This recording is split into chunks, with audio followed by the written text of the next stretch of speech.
meeting is being recorded. Bonjour à vous tous, mes amis. Je suis enchanté de vous accueillir ce matin dans le cadre de nos conférences Grisoff.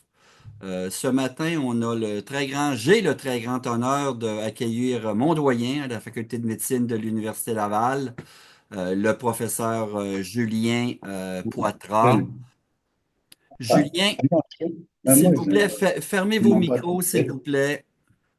n'ont pas OK. Julien est professeur titulaire au département de médecine de famille et de médecine d'urgence et aussi vice-doyen, je m'excuse, oui c'est ça, vice-doyen à la responsabilité sociale, a été vice-doyen à la responsabilité sociale de 2014 à 2017. Il présente une feuille de route assez impressionnante en regard de son expérience à la fois en clinique et en enseignement, occupé plusieurs décanats, c'est-à-dire plusieurs vice-décanats, et au cours des 8 dernières années a été le doyen de la faculté de médecine de l'Université Laval. Il a participé à différentes activités liées à la recherche, à l'enseignement, dans le domaine de la sécurité des patients, de la collaboration citoyenne, des compétences transversales. Il a siégé sur plusieurs commissions, plusieurs comités. Il siège sur celui des spécialités du Collège Royal. Il est président du comité organisateur de la formation Aspire. Et comme je disais, il a été doyen. Et surtout, sous son décanat, comment dirais-je, il a conclu un dossier extrêmement difficile, celui de la délocalisation de la faculté de médecine. Pourquoi? Ben, parce que la faculté de médecine desservait un immense territoire et c'est le cas de plusieurs situations en Afrique. Et donc, c'est la raison pour laquelle j'ai demandé au docteur Poitras de venir nous parler ce matin de cette délocalisation-là en termes de mission accomplie. Et aujourd'hui, le titre de sa conférence, Responsabilité sociale et délocalisation de la formation des étudiants de la Faculté de médecine de l'Université Laval.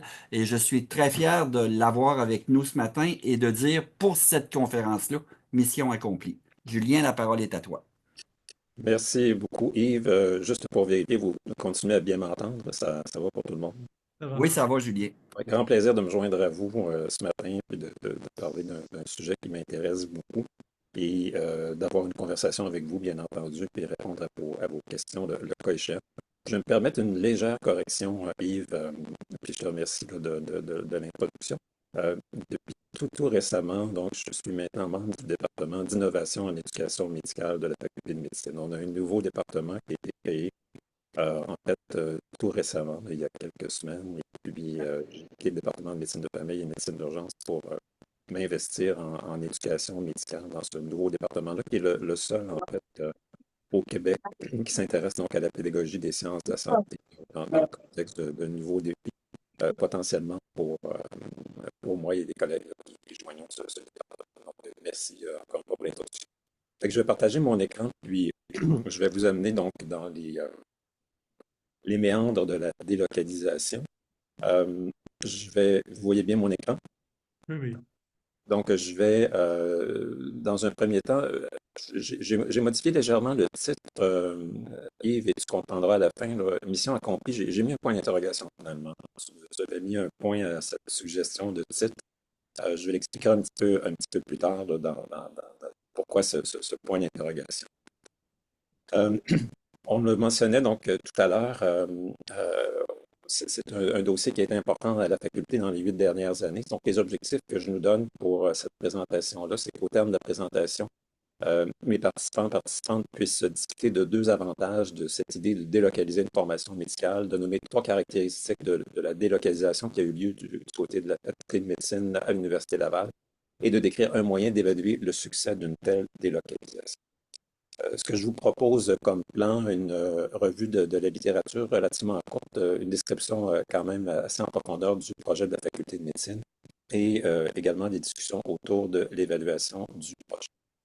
Donc, je pars avec, juste avant d'entrer dans la revue de littérature, avec certains constats généraux lorsqu'on regarde dans nos sociétés ce phénomène-là de délocalisation. est vraiment en lien avec des changements de paradigme qui ont cours dans nos sociétés, également dans nos systèmes de santé, dans nos systèmes de formation, nos institutions d'enseignement universitaires, collégiales ou autres. Et ce sont des changements de paradigme qui prennent en considération des éléments géographiques, économiques, culturels et environnementaux. Et dans ce contexte-là, ce que la faculté s'est demandé là, il y a quelques années déjà, c'est comment faire face à ces changements-là de paradigme. Je vais en parler un peu tout à l'heure, le très, très grand territoire qui est à couvrir du côté de notre faculté de médecine et comment on répond aux impératifs de responsabilité sociale. Donc, il y a vraiment eu une réflexion interdisciplinaire à la faculté pour en arriver à proposer des pistes de solutions pour augmenter la couverture du territoire en termes de services de professionnels de la santé et également améliorer la formation de nos professionnels de la santé pour répondre aux besoins de la population, donc des éléments qui, bien entendu, comme vous le savez, touchent la responsabilité sociale.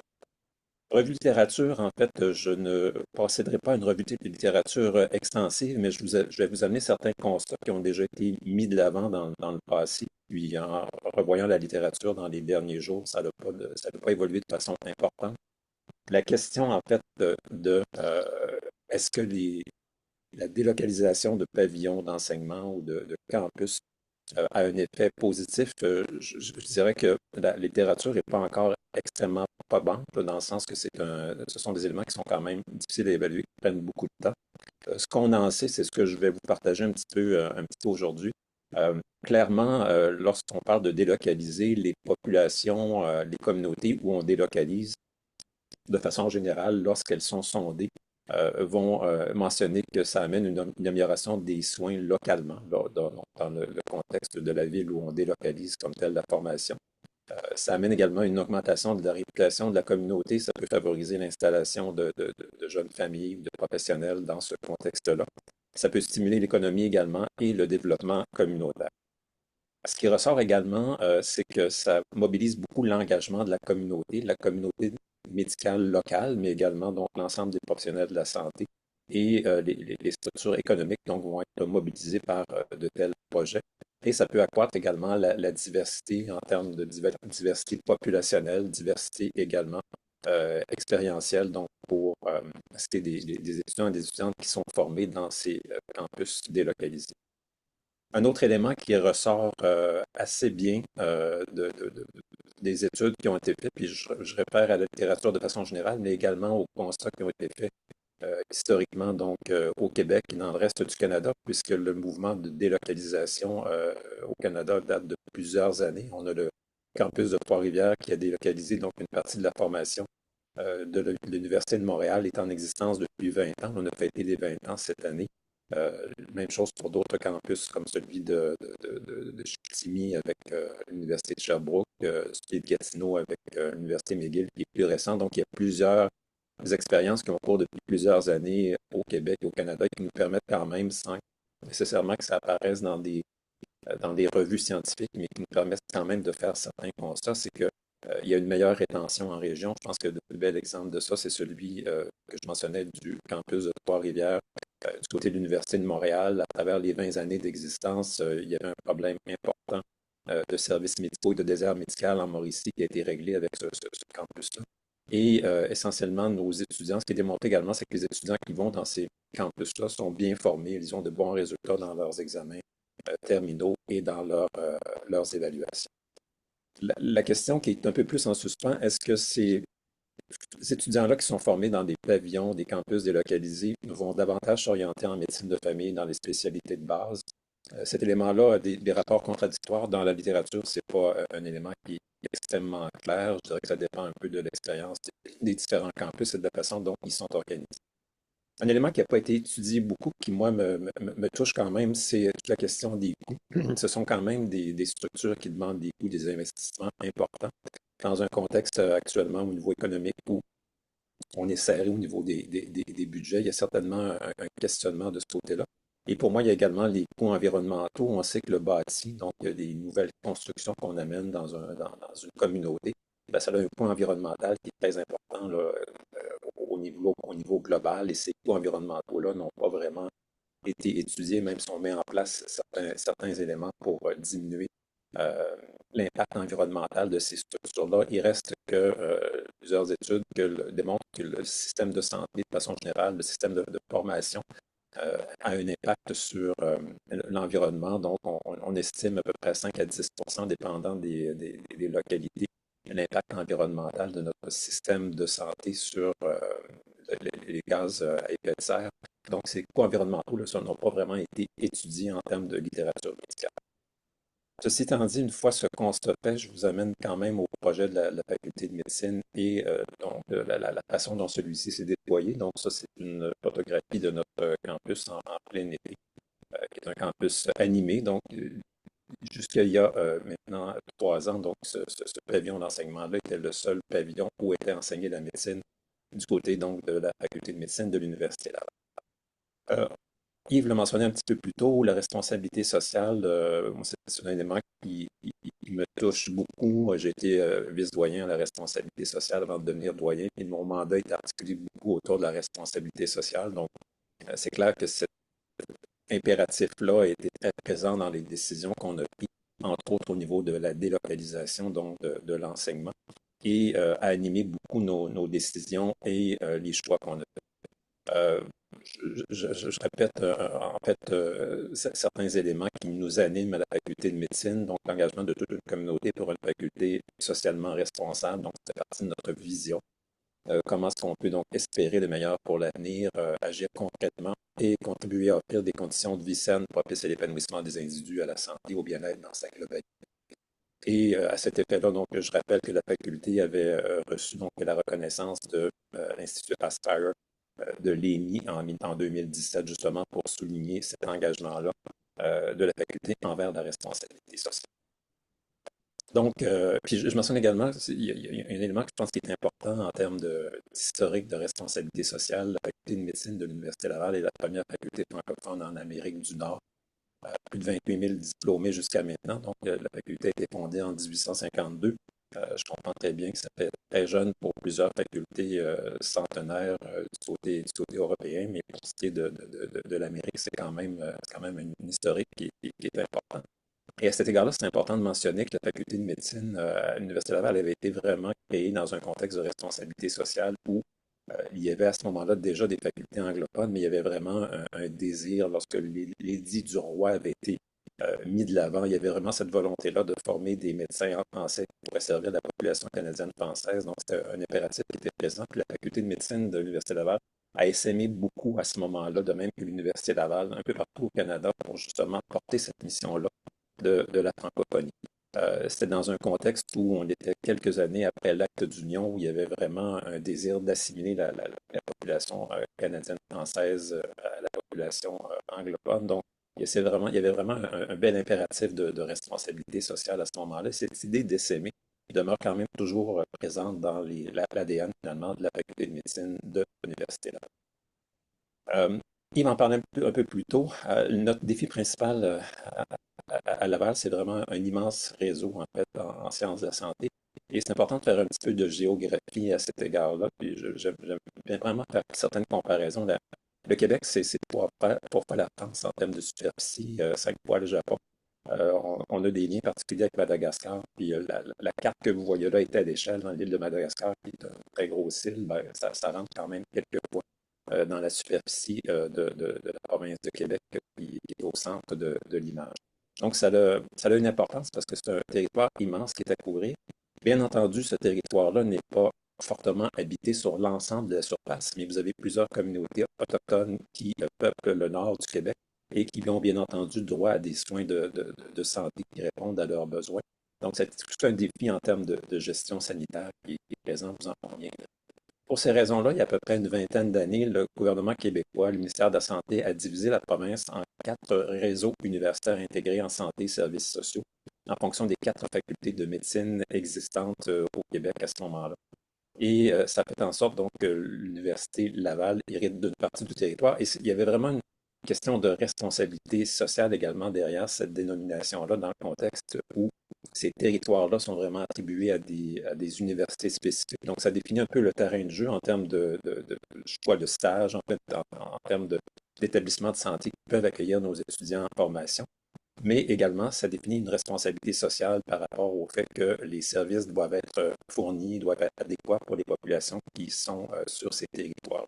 Et cet élément-là est extrêmement important parce que lorsqu'on regarde le territoire de l'Université Laval, qui est en rouge ici sur la carte du Québec, où l'entièreté est en grisé, c'est un immense territoire donc, qui couvre l'est du Québec, donc il regroupe plusieurs régions. Et on parle de 7 régions administratives, on parle de 400 000 km² en termes de couverture de superficie et 1,8 million d'habitants. Et il y a vraiment sur cette carte-là des points qui sont plus sensibles en termes de défis. Je pense en termes, entre autres, de la Côte-Nord, où la très, très grande surface que vous voyez, là, qui s'appelle Côte-Nord, ben, il y a 90 000 habitants seulement qui sont présents sur l'ensemble de ce territoire-là, beaucoup le long du fleuve Saint-Laurent. Donc, c'est une population qui est dispersée sur une très, très grande distance et qui amène ces défis en termes de couverture médicale, en termes de soins, amenés donc par les différents professionnels de la santé qui prennent soin de cette population. Il y a des défis également à Gaspésie, un peu le long du Bas-Saint-Laurent aussi, où il y a plusieurs petits établissements de santé qui n'ont pas beaucoup de services. Enfin, on passe entre autres, donc ces établissements-là vont souvent avoir donc, des médecins de famille, peuvent avoir un chirurgien, un anesthésiste, parfois des obstétriciens, mais ça amène des très, très gros défis en termes de gestion régionale, entre autres pour les problématiques d'obstétrique. Donc, les femmes doivent parfois voyager de façon importante pour obtenir des services. Plusieurs des communautés qui sont servies par les établissements, entre autres sur la Côte-Nord, les communautés des Premières Nations, les communautés autochtones. En fait, les femmes enceintes doivent descendre vers la ville plusieurs semaines avant leur date d'accouchement pour pouvoir donc vivre leur grossesse à proximité de soins de santé. Donc, ça amène toute une problématique en termes de dépaysement, en termes d'acclimatation culturelle, puisque vous allez vraiment extraire ces femmes-là de leur milieu de vie, les amener dans un établissement hospitalier où ils vont tout simplement attendre et entourés d'une ville qu'ils ne connaissent pas. Donc, ce sont des défis vraiment, vraiment extrêmement importants qui demandent une stratégie en termes de sécurisation culturelle, en termes de planification également.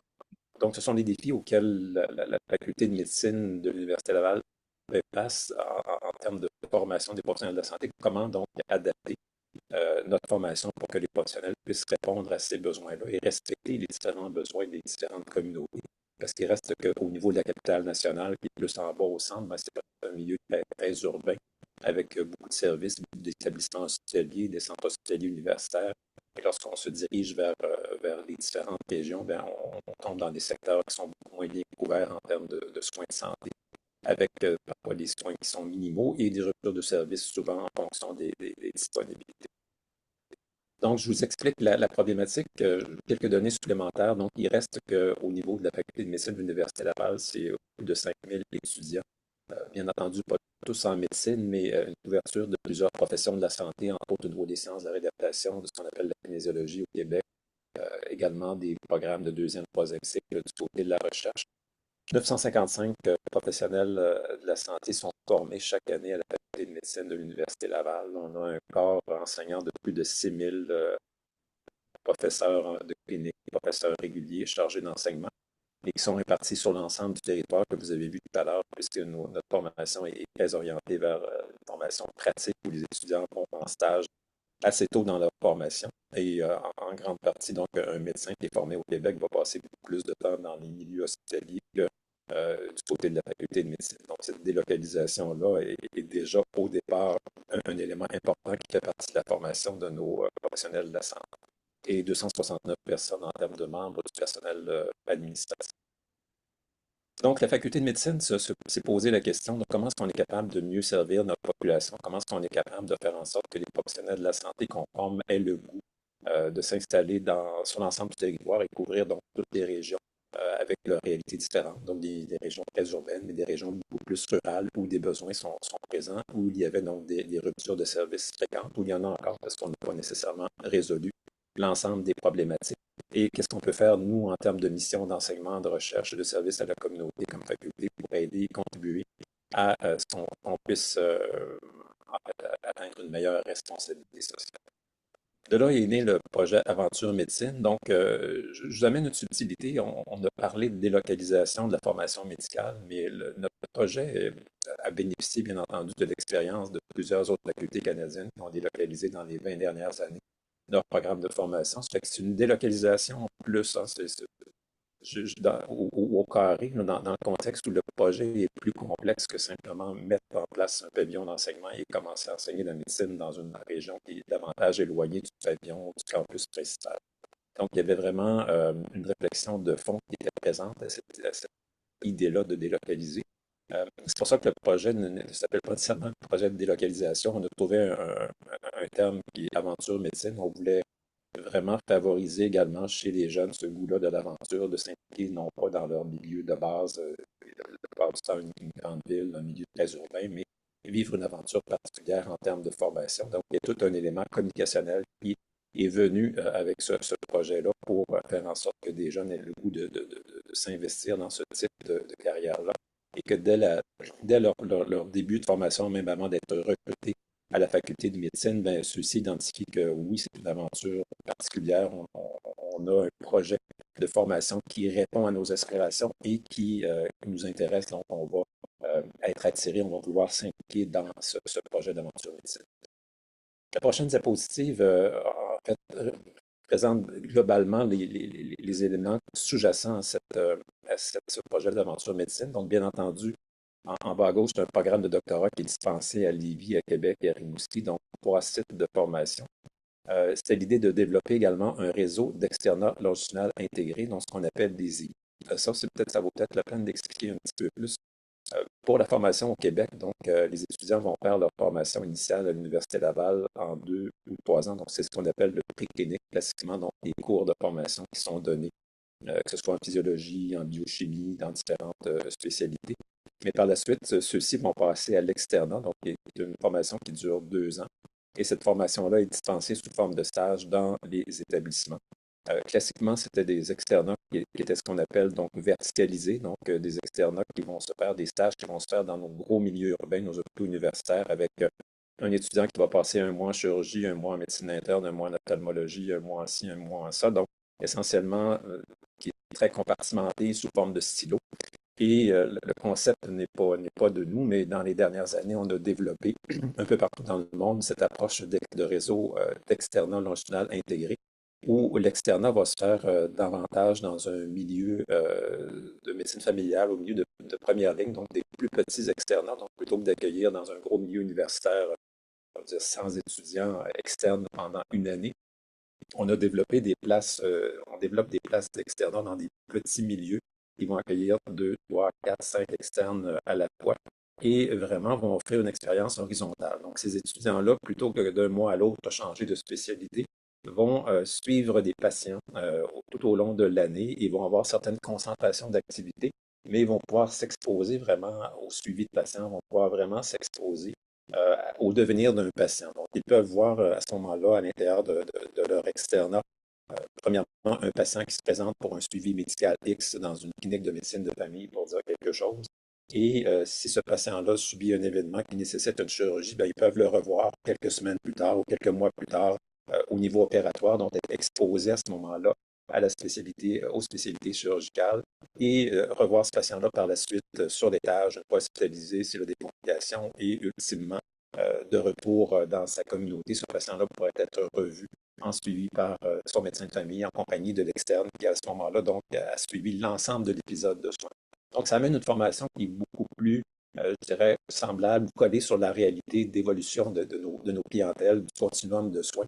Et c'est des formations qui sont en général très, très appréciées, qui nous donnent des externes qui sont vraiment ouverts et comprennent mieux tout ce qui est de l'articulation en fait, des différentes composantes du système de santé.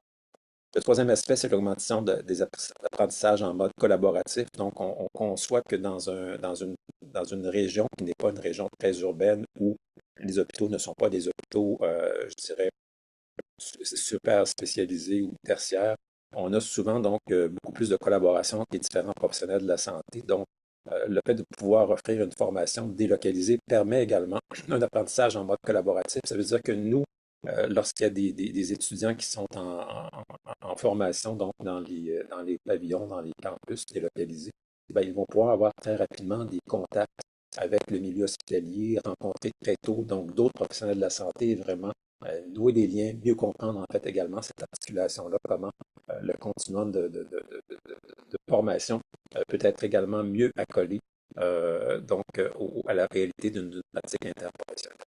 Et finalement, il y a l'offre de formation clinique en continu. Il y avait vraiment cette idée-là qu'une fois diplômés, nos étudiants puissent, une fois en pratique, une fois des professionnels de la santé accomplis, recevoir une offre de formation, même s'ils étaient dans une pratique qui n'était pas dans un grand milieu urbain. Donc, tout ça pour maintenir leurs compétences et pour développer également leurs habiletés en pédagogie.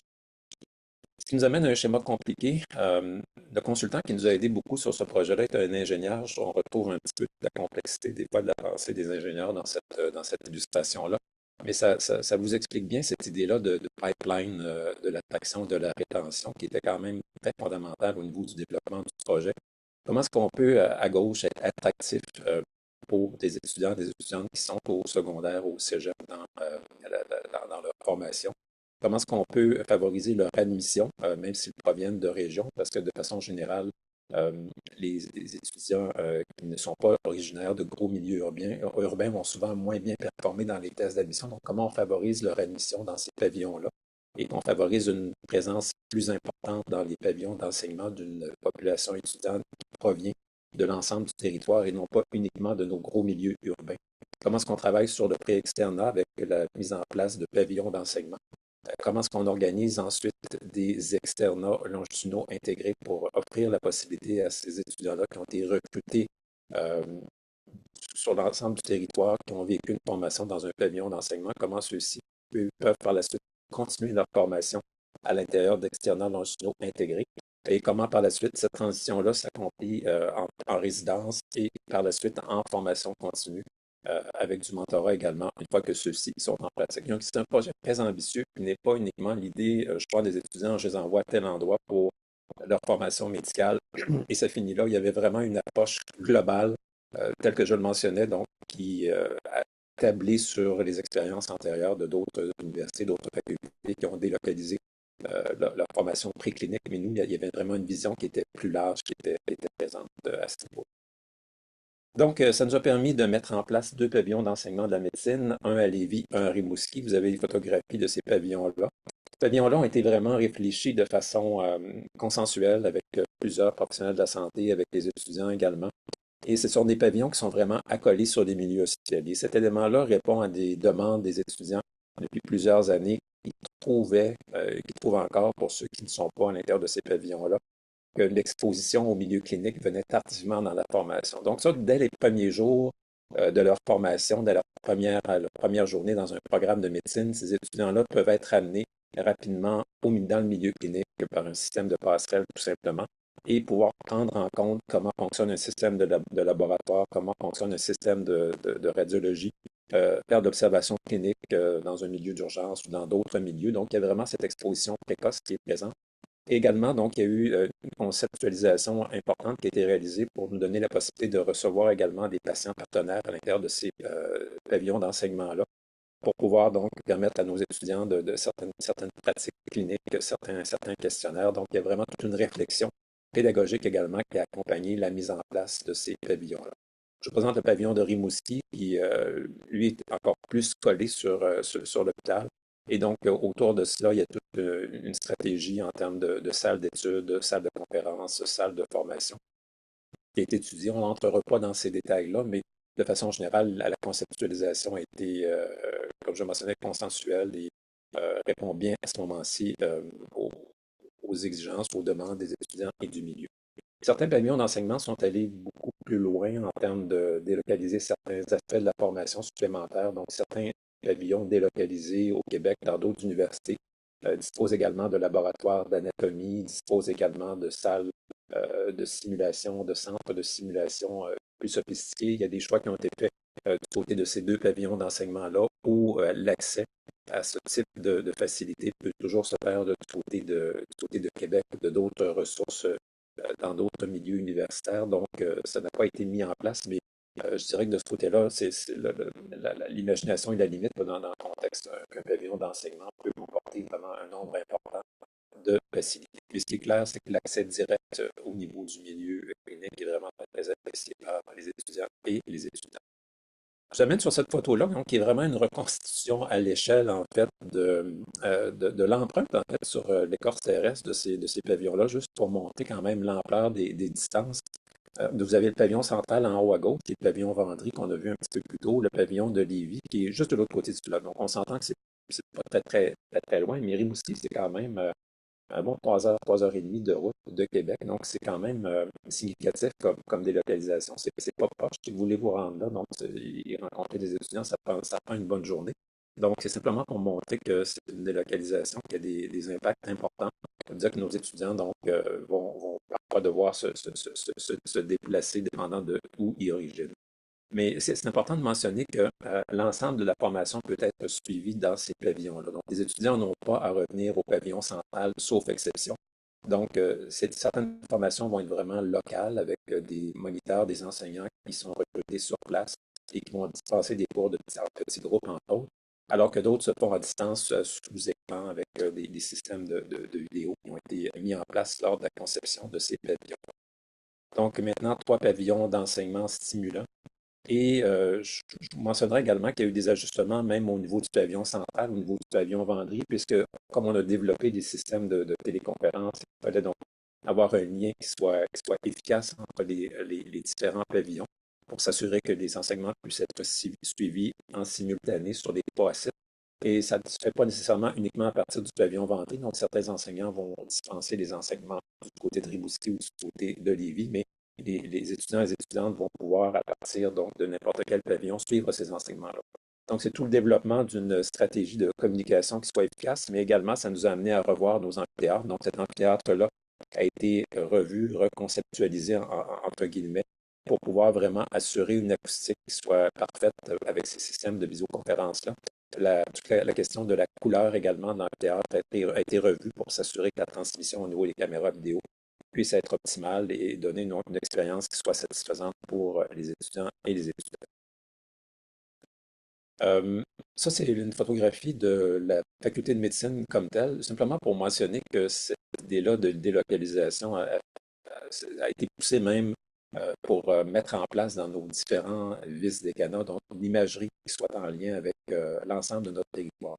La réalité maintenant, c'est que comme on a ces 3 pavillons délocalisés là, ça veut dire qu'il y a du personnel de la faculté qui n'est pas à la faculté de médecine au pavillon Vendry, mais qui opère du côté du pavillon de Rimouski ou du côté du pavillon de Lévis. Donc, ça change quand même la dynamique en termes comme employeur, entre guillemets. Et pour refléter cet élément-là, donc, les différents vice-décanats ont été munis de photographies qui rappellent donc l'ensemble de notre territoire qui est très large, qui comprend des paysages importants, mais qui reflète bien, en fait, l'ensemble de notre territoire géographique.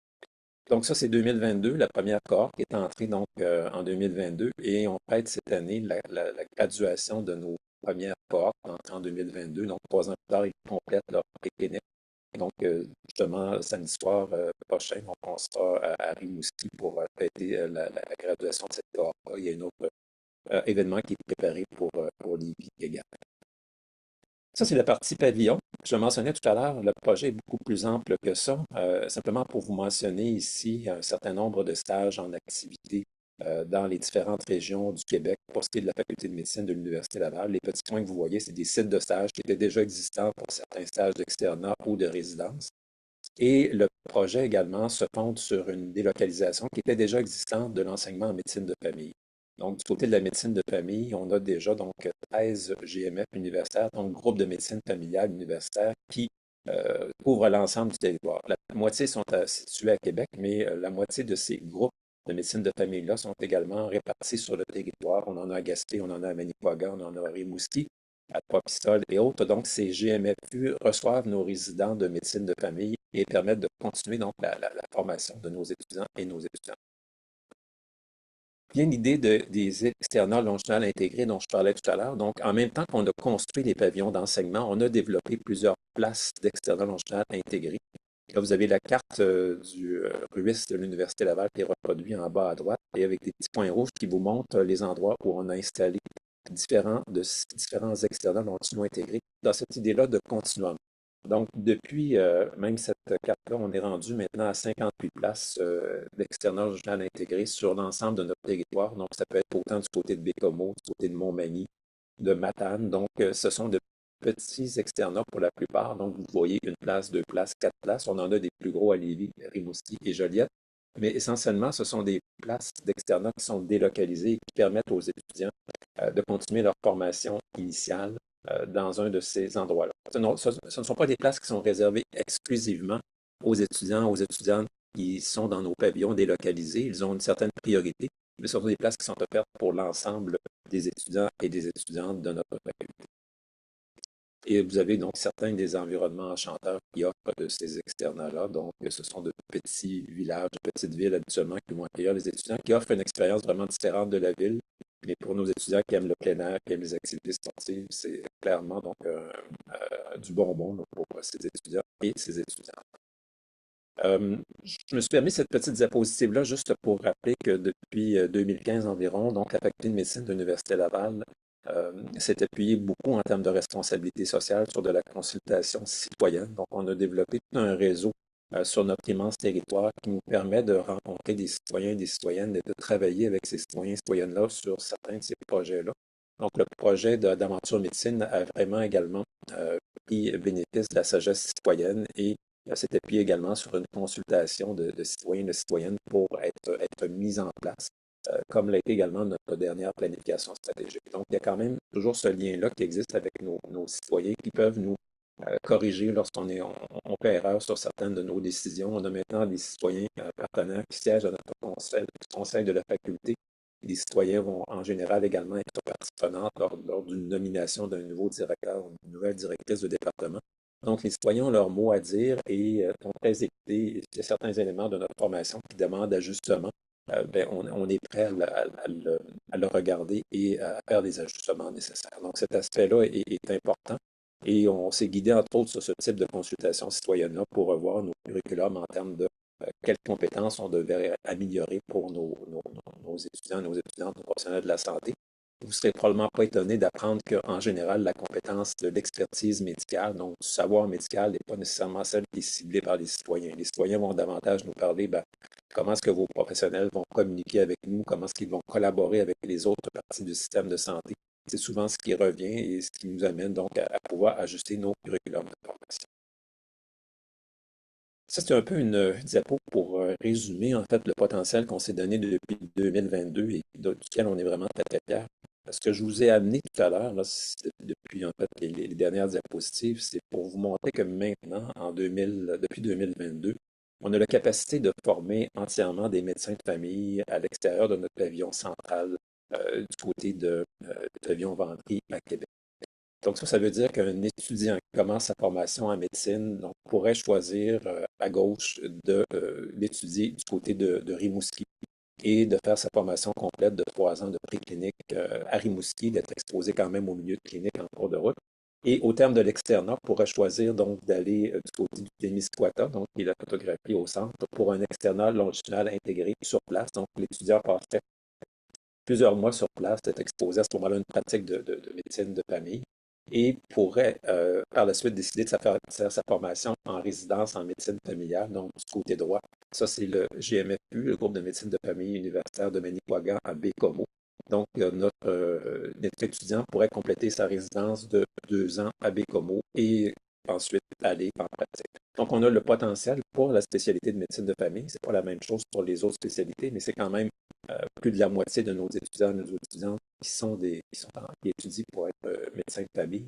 Donc, essentiellement, ces formations-là, maintenant, peuvent être entièrement délocalisées avec le souhait que cette délocalisation-là donne le goût, bien entendu, aux étudiants et aux étudiantes de s'installer en région par la suite pour répondre à notre impératif de responsabilité sociale, de faire en sorte que les différents milieux où il y avait des défis puissent compter sur ce nouvel apport en termes de diplômés pour assurer les différents services nécessaires. Donc, c'est toute la stratégie qui est résumée par cette diapositive.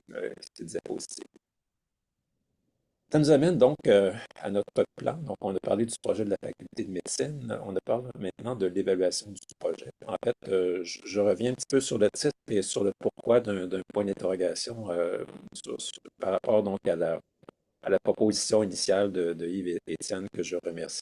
En fait, c'est parce que mission accomplie, ça dépend des objectifs qu'on s'est donnés initialement. Si en fait, mon point, c'est qu'on ne le sait pas encore parce que certains de ces éléments-là vont se concrétiser seulement dans quelques années. Si on pense que l'évaluation du projet porte sur le fait est-ce que les pavillons ont été construits, ben, la réponse est oui. Est-ce qu'on a créé des places d'excellence intégrées? Ben oui, on en a créé. On recrute des étudiants, oui. C'est extrêmement intéressant de savoir également que les places actuellement dans nos pavillons d'enseignement trouvent preneur, dans le sens qu'on ne force personne pour aller dans ces endroits-là. Donc, les gens, les étudiants et les étudiantes choisissent de prendre ces places-là. Et on m'informait très tôt ce matin que notre système d'admission fait en sorte de favoriser actuellement euh, des étudiants qui proviennent de régions qui peuvent donc choisir d'être formés dans ces régions. Ça a amené donc même au niveau de notre mécanique d'admission, donc certains changements où maintenant, c'est pas uniquement les notes qui vont faire part donc, de l'admission ou non dans notre programme de médecine, mais vraiment une série de compétences qui sont évaluées par des tests spécifiques. Est-ce qu'on recrute des étudiants? Je l'ai mentionné. Est-ce que les étudiants sont contents? La réponse est oui. On a des sondages qui ont été mis en place qui nous le démontrent. Est-ce que les enseignants sont contents? La réponse est oui également. Est-ce que les étudiants réussissent leur formation? Ben oui, il n'y a personne dans les pavillons d'enseignement au terme de leurs 3 années qui ont coulé, qui ont été recalés. Donc, nos étudiants réussissent leur formation. Est-ce que les places d'excellence intégrées sont comblées? La réponse est oui également. Cette année, donc, aucun étudiant n'a été forcé d'aller dans un milieu dans lequel ils ne voulaient pas aller. Les différents secteurs dont on parlait tout à l'heure avec des externats d'un, deux, trois, quatre places donc, sont comblés actuellement donc, par les étudiants qui désirent aller dans ces endroits-là. De façon générale, pour mentionner que ces étudiants-là, dans ces milieux-là, sont vraiment très, très bien accueillis. Les communautés locales comprennent très bien que s'ils offrent un accueil vraiment très, très bon à ces étudiants-là, ils ont vraiment plus de chances qu'ils veulent par la suite continuer leur pratique dans ces milieux-là. Donc, on a une collaboration avec les milieux qui est vraiment exceptionnelle de tout. Donc, en ce sens, oui. Ceci dit, on n'a pas encore d'informations sur leur succès à l'externat, on n'a pas encore d'informations sur leur placement en résidence, quelle résidence ils choisissent, s'ils s'en vont en médecine familiale, est-ce qu'ils vont dans un milieu urbain ou dans un milieu davantage euh, dans les autres régions. Donc, on n'a pas d'informations non plus sur leur milieu de pratique, leur style de pratique également. Est-ce que c'est une pratique qui est davantage généraliste? Est-ce qu'elle elle est fondée sur l'interpersonnalisme? Est-ce que c'est des praticiens qui vont davantage s'investir au niveau d'un plaidoyer envers leurs patients? Est-ce que les différentes compétences CanMed sont bien couvertes par ces professionnels-là qu'on forme dans des milieux d'enseignement délocalisés? Spécifiquement pour notre projet, on n'a pas encore la réponse. On sait cependant que dans plusieurs autres pavillons d'enseignement qui sont en fonction depuis plusieurs années au Canada, la réponse à ces questions-là en général est oui. Ceci dit, on s'est donné dans un contexte où on avait un projet très particulier et pas uniquement fondé sur la délocalisation de la formation préclinique, mais également pour des externats. On s'est donné un plan d'évaluation qui est vraiment ambitieux et qui va s'échelonner sur plusieurs années. Je vous présente les différents paramètres qui ont été soulevés. Il y en a une douzaine là, qui sont étudiés. Là, je passe sous silence en fait les indicateurs, mais chacun de ces paramètres-là, les indicateurs spécifiques ont été créés. C'est notre vice-doyenne notre ancienne vice-doyenne à la responsabilité sociale qui est spécialiste en évaluation qui a produit ce plan d'évaluation-là, Emmanuel Caro pour la mentionner.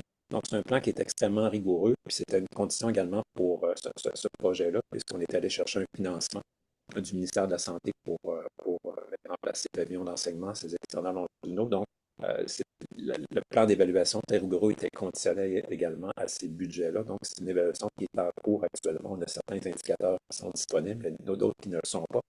Je soulève votre attention parce qu'on n'en a pas parlé vraiment jusqu'à maintenant, mais certains éléments sont, entre autres, les enseignants qui pratiquent en région sont-ils des modèles de rôle positifs? Une question qui est intéressante. Est-ce que les externes ont des expériences cliniques qui sont significatives et positives en région? Donc, c'est des éléments qu'on va évaluer à partir de cette année. Est-ce que les diplômés sont compétents pour adopter une pratique médicale qui est adaptée à différents contextes de pratique, en lien avec la responsabilité sociale? Donc, ça aussi, ça sera évalué dans le futur. Est-ce que ces médecins vont demeurer en région à long terme? Donc, c'est l'autre question qu'on a également. Ceci dit, on a déjà des pistes de réponse parce que je me permets de vous annoncer que tout récemment, la semaine dernière, on a eu l'annonce que la faculté de médecine de l'Université Laval obtenait pour une 5e fois le prix pour la faculté de médecine En fait, qui nous informe sur le fait que l'Université Laval forme le plus grand nombre de médecins de famille au Canada, qui pratiquent toujours en région 10 ans après avoir reçu leur diplôme. Donc, il y a 10 ans, lorsqu'on avait diplômé des médecins de famille au Canada, bon, on est l'université qui a la plus grande proportion de ces médecins de famille-là qui sont toujours en région actuellement. Donc, ça fait 5 fois qu'on gagne ce prix-là. On ne le gagne pas toutes les années, mais quand même, on l'a gagné cette année. Donc, c'est juste pour vous dire que j'en parlais un petit peu tout à l'heure. Donc, c'est un peu dans l'ADN quand même de la faculté de médecine. On a délocalisé plusieurs groupes de médecine de famille universitaire il y a plusieurs années. Et ce qu'on voit un peu, ce sont les fruits de ces délocalisations-là. Donc, on a quand même certains indices qui suggèrent que oui, mission accomplie. Donc, on peut espérer que le reste d'évaluation de ce projet de délocalisation, ce projet Aventure Médecine, soit favorable lors de l'évaluation au terme en fait, de l'évolution de ces cohortes. Voilà, je vais arrêter le partage. J'espère ne pas avoir trop parlé longtemps et avoir suscité votre intérêt. Ça nous laisse quelques minutes pour des commentaires, discussions. Ça m'a fait plaisir. Ben, merci énormément, Julien, pour cette conférence-là. Et puis, même moi, j'en ai appris beaucoup. Puis, j'ai mieux compris le point d'interrogation. Puis, je voudrais juste faire un commentaire à propos de ce point d'interrogation-là. Effectivement, au Québec, c'est probablement le territoire, au Canada, en tout cas, là, on couvre énormément de kilomètres carrés. Et je me demandais, peut-être que je suis dans l'erreur, Étienne, tu ne fais pas rentrer ce numéro-là, OK? Euh, et je me demandais, dans ce contexte-là, est-ce que le choix d'avoir un pavillon à Lévis si près du pavillon central est avantageux si on prend pour acquis un des objectifs, c'est d'attirer les jeunes de région euh, à venir commencer leurs études de médecine. Je comprends qu'après ça, lorsqu'ils ont fait leurs 3 premières années, qu'ils peuvent retourner dans leur territoire, dans leur région plus proximale. Mais est-ce qu'on n'aurait pas eu avantage, par exemple, je ne sais pas, je vais juste dire ça comme ça, euh, le bâtiment de Rimouski, je le comprends parce qu'il y a quand même un centre hospitalier important à Rimouski, mais il y en a un très important à Gaspé aussi. Ça n'aurait pas été plus avantageux, au lieu de faire Lévis, de faire Rimouski et Gaspé, par exemple? Ben, c'est une très bonne question, Yves, puis on se pose souvent cette question-là jusqu'où on va, hein, parce qu'on pourrait effectivement ouvrir d'autres pavillons d'enseignement, puis l'expérience Non, qu'on mais a. pas de ne pas avoir fait Lévis, Oui, mais d'avoir fait Rimouski et Gaspé. j'arrive à la réponse. En fait, ce qui a motivé notre choix, c'est d'abord, pour voir que ces établissements-là, même s'il y a une ville qui est nommée au Québec, donc chaque territoire à ce moment-là était sous forme de CIS, donc de complexes intégrés en santé et services sociaux intégrés. Donc, Lévis, en fait, pour voir Chaudière-Appalaches. Donc, on couvre vraiment l'ensemble du territoire. Donc, c'est pas un établissement dans une ville, mais c'est un ensemble d'installations qui forment cet établissement-là. Et il reste qu'il y a quand même une proportion importante de nos étudiants qui viennent de Chaudière-Appalaches, et non pas uniquement de la ville de Lévis, mais également de plus petits secteurs. On pense à Thetford Mines, on pense à Montmagny, on pense à Beauce. Donc, l'idée d'avoir un site de formation dans Chaudière-Appalaches, nous, on ne l'a pas identifié à la ville de Lévis, même si c'est proche, parce que le gros centre hospitalier est là, mais c'est vraiment une couverture de territoire. L'autre aspect important, Yves, c'est lorsqu'on a fait ces travaux-là initialement autour de 2015, il y avait vraiment cette idée-là de population de base nécessaire à pouvoir justement faire vivre une formation médicale. Et déjà, Rimouski, c'était un peu risqué parce que lorsque tu regardes ailleurs au Canada, les pavillons, les campus délocalisés s'ouvrent habituellement dans des villes avec des populations qui sont supérieures à celles de Rimouski. C'est un petit peu une gageure qu'on a pu pour ce qui est de Rimouski parce qu'en termes de fréquentation de la population pour l'établissement hospitalier, c'était limite pour dire on est capable de faire un pavillon d'enseignement dans ce secteur-là. Et lorsqu'on parle de Gaspé, il reste que la population qui fréquente l'établissement, même si on a l'impression que c'est un gros hôpital. Il y a comment dire, un minimum populationnel qui est important et puis ça rencontrait OK. pas ces normes-là. Ceci dit, maintenant, avec l'expérience de Rimouski, ce qui a fait la grosse différence avec Rimouski, je pense, c'est l'engagement de la population. Parce qu'initialement, Rimouski n'était pas nécessairement dans la mire. Mais lorsqu'on a commencé à parler du projet de Lévis, les gens de Rimouski ont levé la main. Puis quand je parle de la population, c'est beaucoup la population médicale également. il y avait vraiment un désir profond, puis encore aujourd'hui, donc tous les enseignants, les enseignantes de Rimouski se sont vraiment mobilisés de façon importante et performent extrêmement bien. Donc, il y a tout ça aussi là, qui joue dans la question au-delà de la population. Comment est-ce que les équipes médicales vont se mobiliser quand il y a un beau cas, etc., mais pour dire, ouais, ben là, on va mobiliser les étudiants, puis on va les faire venir. Donc, il y a tout cet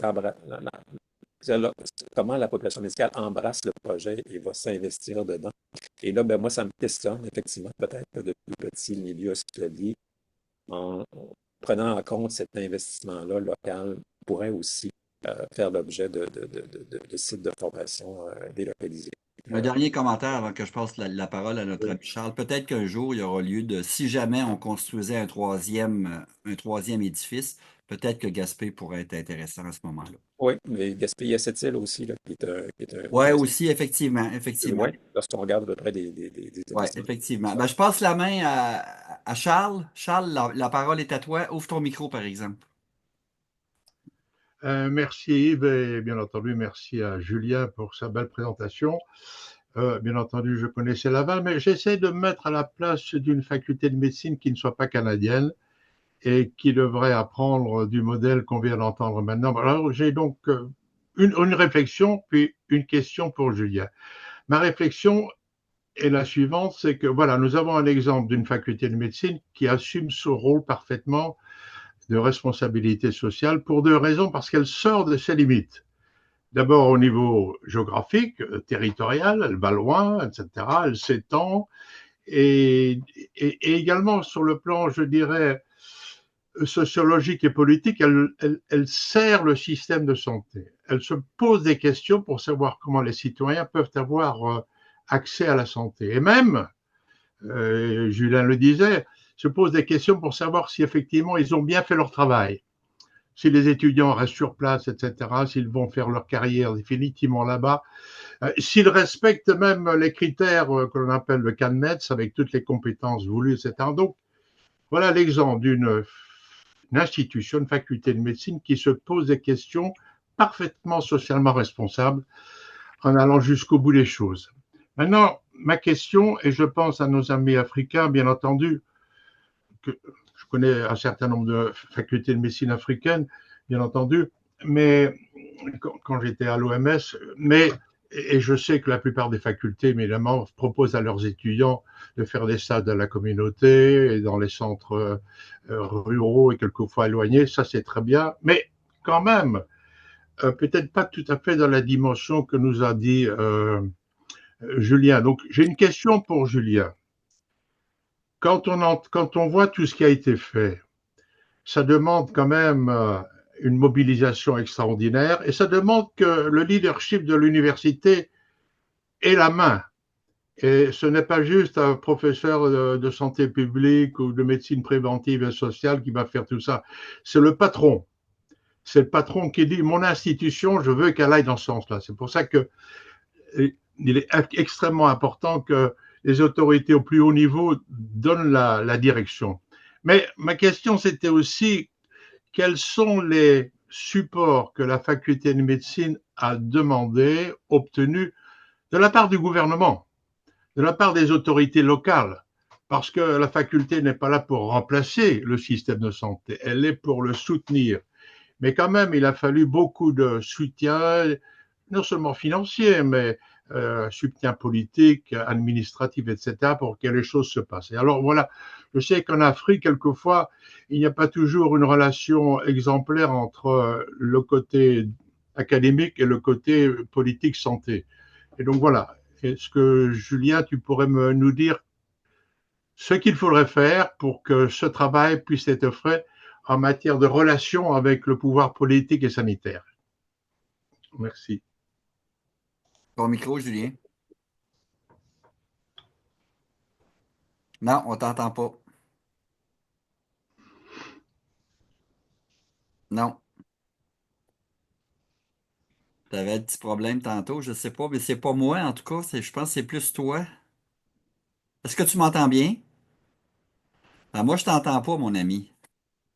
Je n'entends pas du tout, non. Il n'y a pas que toi.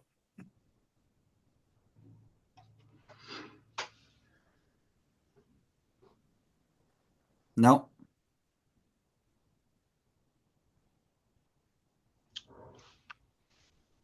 Eh bon, t'es divine. Non, je ne t'entends pas.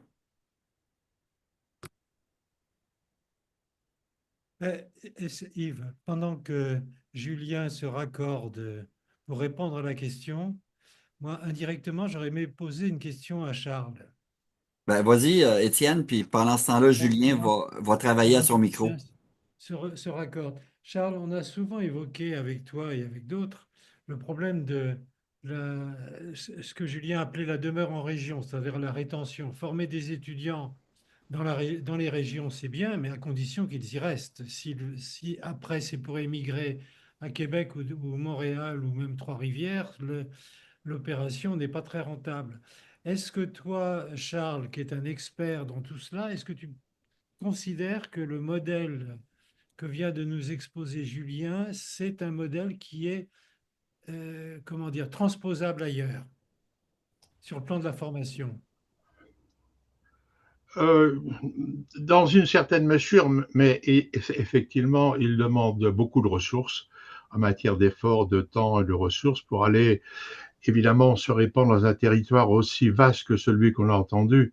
Mais pour revenir à la question que tu dis, parce que c'est un investissement considérable que l'on fait là, et dans l'idée que, effectivement, celui sur qui on investit, celui ou celle sur qui on investit comme étudiant, décide de passer sa vie dans une région qui est mal desservie. Donc, voilà. Donc, c'est une transformation culturelle importante pour un étudiant.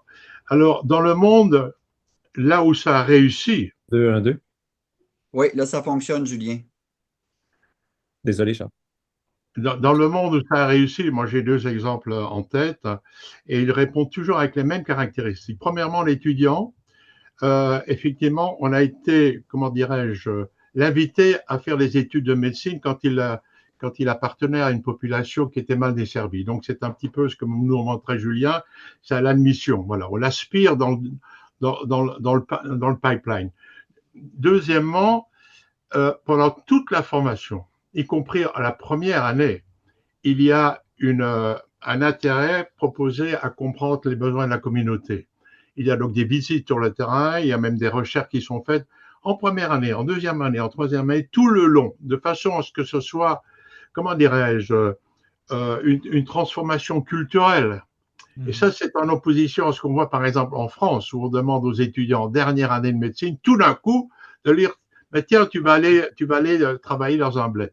Donc, parce qu'il n'y a pas eu cette continuité d'approche avec l'extérieur. Et l'autre caractéristique où ces choses ont réussi, c'est quand le doyen lui-même est aux avant-postes et est un avocat de cette vision et travaille très étroitement avec le gouvernement pour qu'effectivement il y ait les conditions d'accueil nécessaires. Donc voilà. Donc c'est possible, mais il y a tout un grand travail en amont et du leadership pour que ça marche. OK, Julien, si tu peux répondre à la question de Oui. Charles tout à l'heure. Vous m'entendez toujours? Oui, on t'entend bien, là. Là, vous ne me voyez pas, mais j'ose pas toucher à rien, vu que vous m'entendez. Je vais... D'accord, on va se contenter du vocal sans avoir le visuel. Écoutez, oui, super question, Richard, merci beaucoup. Puis effectivement, c'est un élément qui est super important. J'en ai pas parlé en détail, mais c'est un projet vraiment partenarial dans le contexte. D'abord, il y a une université en arrière qui était totalement là. Et puis, je me souviens d'ailleurs, lorsque le projet était annoncé publiquement initialement pour Lévis, il y avait vraiment eu une mobilisation de l'hôpital de Rimouski et la rectrice était vraiment allée à Rimouski défendre un projet sur 2 sites, etc. Donc, cet engagement-là de l'université est vraiment essentiel. Le doyen pourrait se débattre longtemps s'il n'y avait pas cet engagement universitaire. Mais au-delà de ça, il y avait vraiment également dans le projet un support plus large dans le contexte où les deux établissements de santé, les deux CIS ont été mobilisés, comprenaient l'avantage d'un pavillon d'enseignement local pour pouvoir éventuellement, possiblement recruter des professionnels de la santé qui seraient formés là. Il y avait également la mobilisation d'une autre université, qui est l'Université du Québec à Rimouski, qui est l'autre université sur notre territoire et qui contribue dans une certaine partie à la formation. Et le fait d'avoir deux universités qui collaborent main dans la main pour un projet comme ça était certainement gagnant pour faire des pressions nécessaires auprès du ministère de la Santé, qui a été crucial.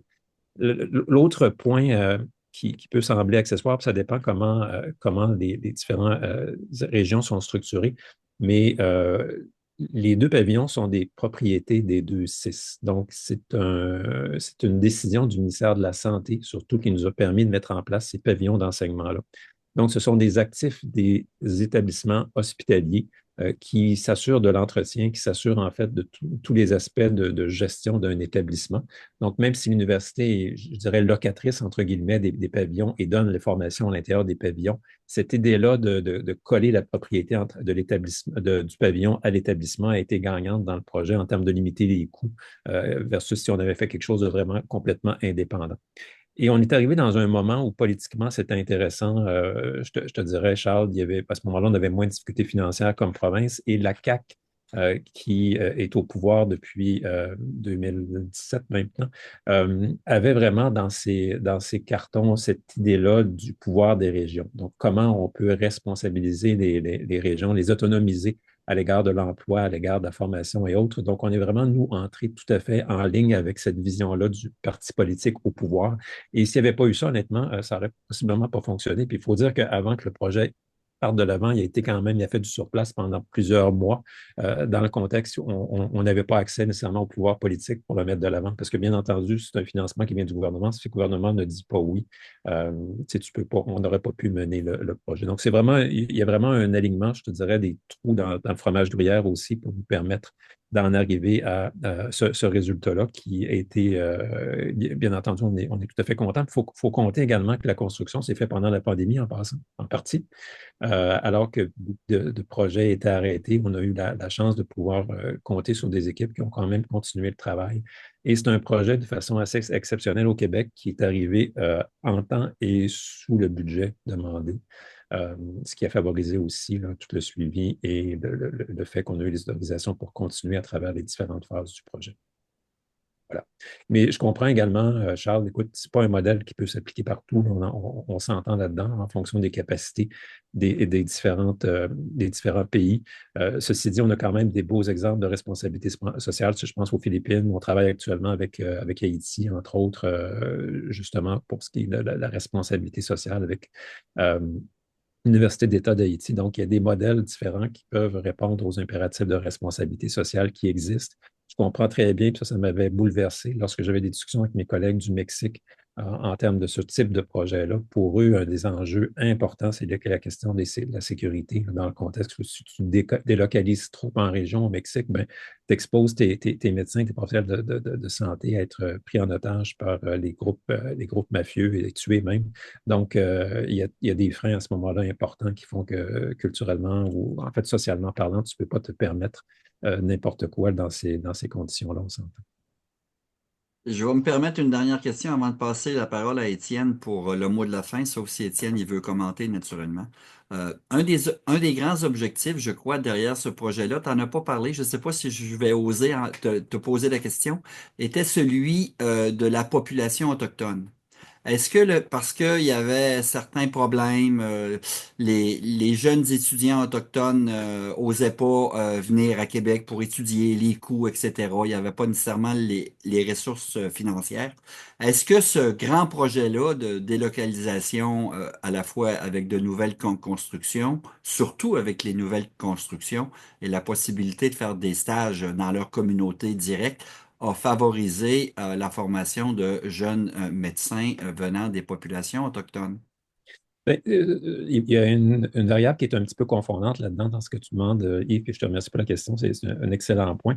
C'est qu'au-delà de ces pavillons d'enseignement et du projet Aventure Médecine, il y a déjà en fonction au Québec depuis maintenant près d'une vingtaine d'années, donc un programme spécifique pour accueillir des étudiants qui sont originaires des communautés autochtones. Et c'est un programme qui fonctionne bien, pour lequel on a pu augmenter le nombre de places. Fait que je te dirais que oui, on a plus d'étudiants autochtones qui se sont joints et qui étudient à l'Université Laval en médecine. Ceci dit, j'oserais pas dire que c'est uniquement à cause du projet Aventure Médecine, mais clairement, le projet Aventure Médecine leur donne la possibilité d'une formation qui est davantage délocalisée, soit dans nos pavillons d'enseignement ou dans les différents externats longitudinaux intégrés qui sont en place. Je pense entre autres du côté de Bécomo, qui est tout près d'une communauté autochtone et qui pourrait à ce moment-là répondre très bien et favoriser effectivement le retour de médecins ou de professionnels de la santé autochtones dans leur communauté.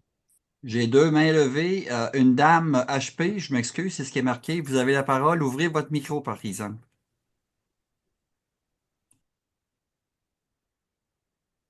Merci. Moi, c'est Mabeti Touré de la Guinée, membre correspondant de l'Académie des sciences au niveau des sciences agronomiques et en même temps la directrice de l'Institut supérieur agronomique et vétérinaire Valérie Giscard d'Estaing de Frana. Ma question rejoint un peu à celui qui a parlé des modèles. Est-ce qu'on peut transposer ce modèle à un autre modèle? Il s'agit de savoir est-ce que le modèle en médecine est un modèle qui est innovant ou bien ils se sont inspirés d'autres modèles comme les disciplines en sciences agronomiques. Ça, c'était un. De deux encore, au niveau de l'évaluation du projet, il a recueilli l'avis de plusieurs acteurs, dont les étudiants, les enseignants, mais est-ce qu'ils ont pensé aussi à recueillir l'avis de la communauté? Surtout que nous avons une mission importante qui est l'appui à la communauté. Je vous remercie. Merci pour votre question, Mme Touré. C'était une excellente question. Le premier aspect, en fait, on s'est inspiré davantage d'autres institutions, d'autres facultés qui avaient délocalisé leur programme de médecine. À ma connaissance, il y a peu de délocalisation, en tout cas pour ce qui est de l'Université Laval, il n'y a pas de délocalisation d'autres programmes en agriculture ou autres.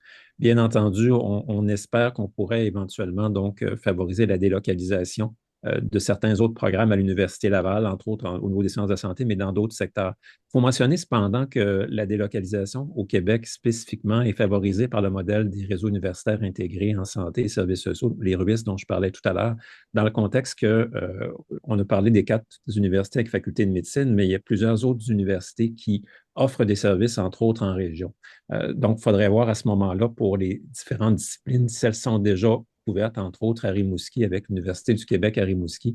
Mais là, la délocalisation de programmes de l'Université Laval dans cette matière-là spécifiquement n'aurait pas lieu et ne serait pas nécessaire.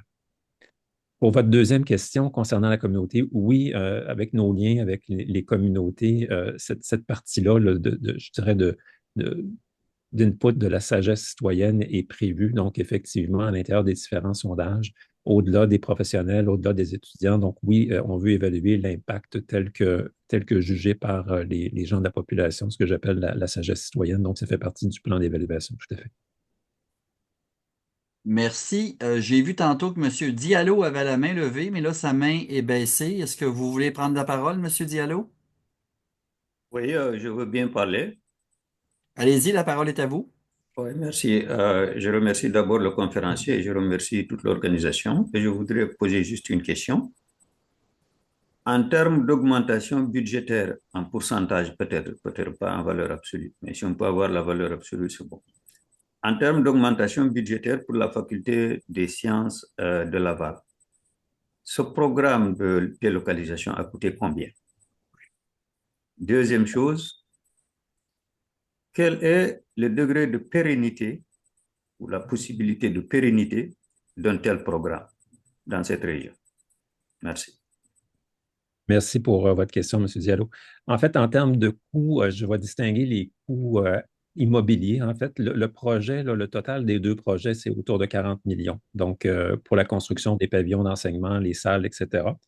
En termes d'opération, la façon dont ça fonctionne au Québec, c'est que c'est le ministère de l'Enseignement supérieur qui finance les universités en fonction donc du nombre d'étudiants. Donc, chaque étudiant amène un certain financement universitaire. Et l'intérêt pour ce qui est des pavillons délocalisés comme ça, c'est qu'il y a une bonification. Lorsque l'enseignement se fait à l'extérieur des grands centres urbains, il y a un 25 de bonification sur ce qu'on appelle les équivalents temps plein. Donc, le montant qui est accordé pour chaque étudiant, lorsque cet étudiant-là est localisé à l'extérieur du centre urbain ou du pavillon Vendry ou de l'Université Laval, ben, il y a une bonification à ce moment-là qui survient pour cet étudiant-là, à peu près du quart des crédits là, qui sont autorisés par le ministère de l'Enseignement supérieur. Donc, ça permet de financer, autrement dit, ce que ça nécessite comme investissement supplémentaire, d'avoir du personnel sur place, d'avoir certains aspects de formation là, qui sont spécifiques à ce moment-là pour ce programme. Concernant la pérennité, bien, écoutez, ça va dépendre de notre évaluation, mais clairement, ces projets-là sont souhaités, sont vraiment très bien évalués par les populations locales. On a des exemples de pérennité importante dans d'autres localités. Je parlais de Trois-Rivières qui existent depuis 20 ans, donc je suis très peu inquiet de la pérennité là, dans le contexte où ce sont des projets qui ont été souhaités, qui ont été bâtis avec les communautés et que les communautés vont certainement vouloir conserver. Donc, ça c'est assez difficile, à mon sens, pour un gouvernement de comment dire, canceller ces projets-là ou de les faire cesser, étant donné la grande faveur qu'ils obtiennent là, auprès du public et auprès des communautés locales. Si vous permettez juste une question adjointe à ça, parce que j'attendais quelque chose. Les communautés participent à quelle hauteur pour le financement de ce projet? En fait, il n'y a pas de financement communautaire comme tel. Donc, c'est un financement qui vient uniquement du gouvernement québécois, donc une part du ministère de la Santé, une part du ministère de l'Enseignement supérieur en termes de crédit étudiant. OK. Merci beaucoup. En fait, ce qu'il faut comprendre chez nous, c'est que l'éducation est assumée en grande partie par le ministère de l'Enseignement supérieur. Et dans le cas des facultés de médecine, il y a aussi le ministère de la Santé qui peut intervenir. Mais tout ça, ce sont des crédits gouvernementaux, lesquels crédits sont accumulés avec les taxes des citoyens. Oui, bon point. OK. Étienne, vas-y, et puis après ça, peut-être Charles, si c'est pas une fausse main encore, Charles, tu pourras reprendre la parole. Vas-y, Oui, Étienne. Merci, c'est Monsieur Diallo qui m'incite à peut-être intervenir parce qu'on parle de pérennité. Alors, évidemment, une faculté de médecine qui est socialement responsable et qui fait la démonstration de ce que nous avons entendu, c'est magnifique. Mais elle n'est pas là pour remplacer un ministère de la Santé ou un ministère politique. Donc, nous sommes dans un environnement dans lequel les principes de la responsabilité sociale devraient être compris par d'autres acteurs que l'institution académique. Je vous donne l'exemple. Par exemple, l'association médicale en général, dans tous les pays, est assez conservatrice. Elle n'est pas pour, si vous voulez, transformer ses compétences et s'installer à faire des choses un peu partout. Mais donc, comment est-ce qu'on pourra faire pour que, par exemple, un médecin devienne lui-même socialement responsable, non seulement par sa formation, mais par son syndicat, par son association, parce qu'il a compris qu'il devait servir l'intérêt général. De même pour les hommes politiques, parce qu'un ministère de la Santé qui est socialement responsable devrait courageusement mettre les priorités sur les soins de santé primaires, donc au premier niveau, et pas nécessairement construire les grands hôpitaux par-ci, par-là. Donc, voilà, c'est tout un changement de culture, parce que la responsabilité sociale, ça concerne la société tout entière, et il se fait que pour des raisons un peu, si vous voulez, historiques, ça a commencé avec des facultés de médecine, et c'est très bien. Mais maintenant, ça devra s'étendre à d'autres secteurs de façon à ce qu'il y ait un mouvement beaucoup plus coordonné et holistique, si je puis dire. oui. Ouais, vas-y, Étienne, la parole est à toi, puis après ça, tu auras le mot de la fin, mon ami. Oui, c'est une question un petit peu, je dirais un peu générale, un peu de conclusion que je voudrais poser à Julien. Imaginons que je sois ministre de la Santé d'un pays quelconque et que j'ai décidé pour résoudre le problème des déserts médicaux, c'est comme ça qu'on appelle ça en France, mais aussi ailleurs, j'ai décidé d'ouvrir 3, 4, 5 facultés de médecine précisément dans ces déserts. Alors, je dois dire que j'ai un peu changé d'avis parce que pour moi, créer des facultés de médecine en plein désert, ça n'aboutissait pas à grand-chose. J'imaginais que tous les étudiants allaient remonter dans les facultés, dans les villes les plus importantes. Mais Julien, qu'est-ce que tu me répondrais si je dirais, écoutez, voilà, je veux ouvrir des facultés de médecine dans des déserts médicaux. Est-ce que vous pensez que c'est bien? Est-ce que vous pensez que c'est pas bien? Quel est votre avis en 2 ou 3 points? Bien, merci pour la question, Étienne. En fait, c'est vraiment d'actualité au Québec parce qu'il est question actuellement d'une 5e faculté de médecine. Donc, c'est un projet qui a été avancé par une autre université. Nous, c'est clair qu'il y a une question de beaucoup là, dans le contexte où les pavillons, les campus qu'on ouvre sont vraiment rattachés à une université qui existe déjà, qui a déjà un programme, qui est déjà accrédité. Donc, il y a déjà toute une mécanique qui est extrêmement lourde, extrêmement onéreuse qui est en arrière de ça. Donc, pour moi, l'idée de délocaliser plutôt que de créer une nouvelle entité est vraiment cruciale en termes de coût social. J'en parlais un petit peu tout à l'heure brièvement. Et cette question-là de coûts environnementaux, coûts de construction. Donc, dans ce contexte-là, je crois que la solution qui est la plus économique est vraiment celle de délocaliser quelque chose qui existe déjà, un programme qui peut s'adapter, bien entendu, mais une faculté qui part de zéro, qui doit bâtir un programme. Puis je regarde notre réalité canadienne là, en termes d'implication pour ce qui est de l'agrément, etc. On a des exemples actuellement au niveau canadien où de nouvelles facultés sont en train d'être créées, une à Toronto, une autre en Colombie-Britannique. Et les coûts de ces créations-là sont vraiment faramineux. Là. Celle de Toronto nous avouons récemment qu'elle doit engager 100 professeurs par année. Là. C'est vraiment des coûts imposants, des coûts importants. Il y a toute cette question-là de réalité sociale et socio-économique. Là. On n'est pas dans une phase d'abondance. Donc, dans ce contexte-là, ce serait ma réponse, Étienne. Ta réponse est surtout économique, finalement. Oui. Économique. Excuse-moi, j'ai focusé là-dessus. Ta réponse est avant tout et en premier lieu économique. Ben, je pense que oui, mais tout est. Je vais rajouter que la réflexion de responsabilité sociale est une réflexion qui ne se fait pas en 5 minutes et qui est une culture, en fait, qu'on développe dans une institution donnée.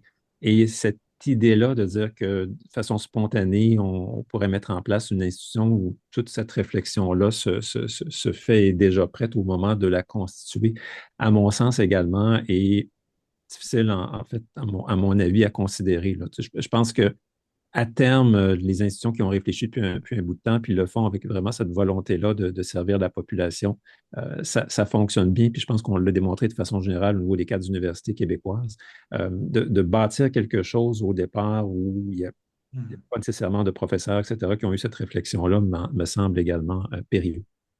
Et juste peut-être un commentaire au-delà de ce que Julien vient des deux aspects développés par Julien. Je pense que si on veut aussi avoir un aspect temporel relativement rapide, partir de zéro, c'est beaucoup plus long que de partir de ce qu'on a établi puis d'établir des tentacules qui vont aller un petit peu ailleurs. Je pense pas qu'avec une nouvelle faculté, à Rimouski et puis à Lévis, ça serait fonctionnel maintenant.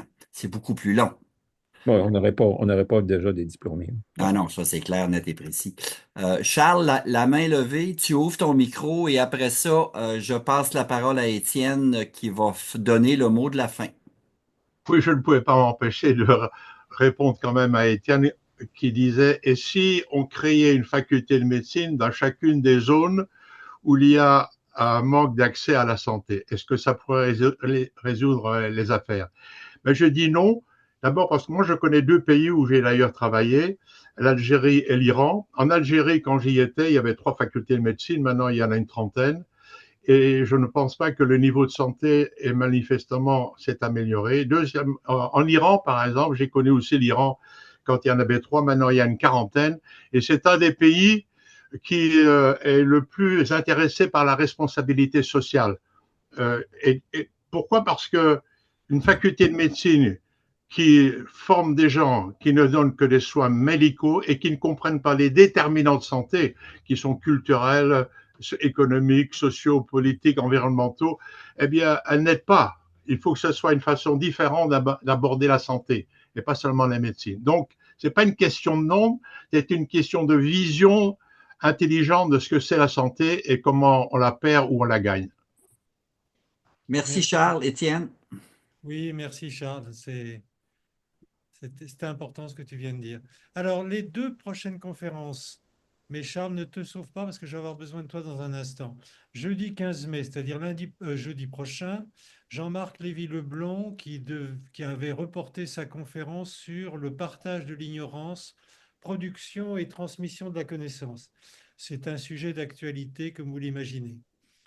Le jeudi 22 mai, c'est-à-dire dans 15 jours, c'est le professeur Cheikh Tidiane Cissé de l'Université de Dakar qui va nous traiter de la mortalité maternelle en Afrique, un sujet qu'on a déjà abordé un petit peu il y a quelque temps, mais qu'on reprend sous un autre angle, c'est-à-dire plutôt celui d'un obstétricien.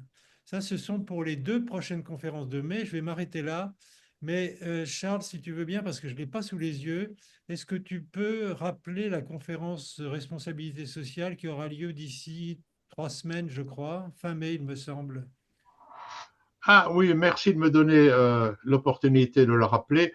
Je l'ai Le pas. jeudi, le jeudi 22 mai, Oui. à 18 heures, heure de France, jeudi 22 mai, il y aura un webinaire extrêmement intéressant dont le titre est Médecins socialement responsables, deux points, utopie ou prochaine réalité.